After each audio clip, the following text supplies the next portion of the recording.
The Grand Prix Drivers Association, known as the GPDA, has released a powerful open letter. This letter takes aim at the FIA, the sport's governing body, challenging a recent decision to clamp down on drivers' language in public settings. At the heart of this issue are two of F1's most prominent figures, Max Verstappen and Charles Leclerc. It all started when Verstappen, reigning world champion, expressed his frustration in the heat of a press conference at the Singapore Grand Prix. I went into qualifying, I knew the car was...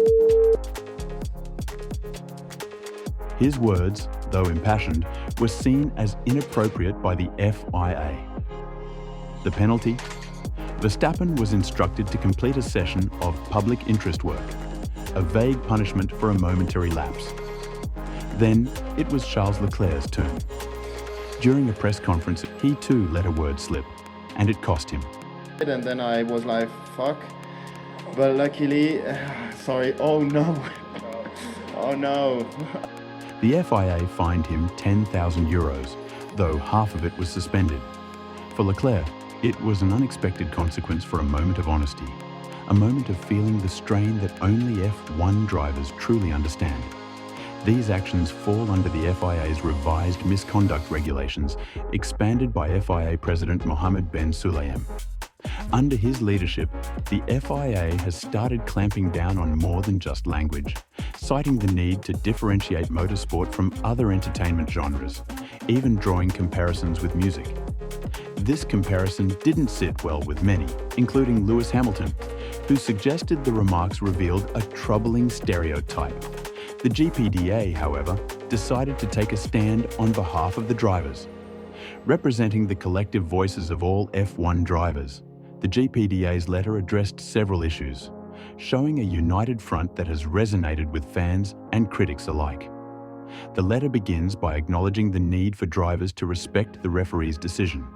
This is, after all, a sport governed by rules. But it also points out a critical distinction. Not all swearing carries the same intent. Some expressions reflect frustration with an inanimate object or adverse conditions. They're words that come out in moments of intense emotion, not to offend, but to release tension. When you're speeding around the track, battling not only rivals, but the unpredictable nature of your machine, a moment of frustration can lead to a quick release. A few words that, while heated, are hardly harmful. The letter goes on to urge the FIA to consider the language it uses when speaking about its drivers, calling for respect and understanding in the tone and words used. Our members are adults, it states, and as adults, they don't require reminders about personal choices like jewelry or other personal freedoms. For many drivers, these penalties feel like an unnecessary constraint, adding pressure to an already demanding environment. Interestingly, the letter touches on an issue that's not new for the GPDA, the question of monetary fines. For 3 years, drivers have been asking the FIA to explain how these fines are allocated and what benefit, if any, they bring to the sport. The drivers argue that these fines create a negative image for F1, making the sport seem more punitive than supportive of its most visible ambassadors. F1 fans tune in for the thrill of competition, the sheer unpredictability, and the personalities that bring the sport to life. The drivers understand this, and through their letter, they're making a simple request. Treat us with the same transparency that we bring to the track. If we're fined, let us know how that money contributes to the sport, to the community that supports us, and to the future of F1 itself. The letter closes with a call for open dialogue, a reminder that F1 is a shared experience between the FIA, the teams, and the drivers themselves. And as long as the drivers are representing the sport, they ask for a respectful, transparent approach.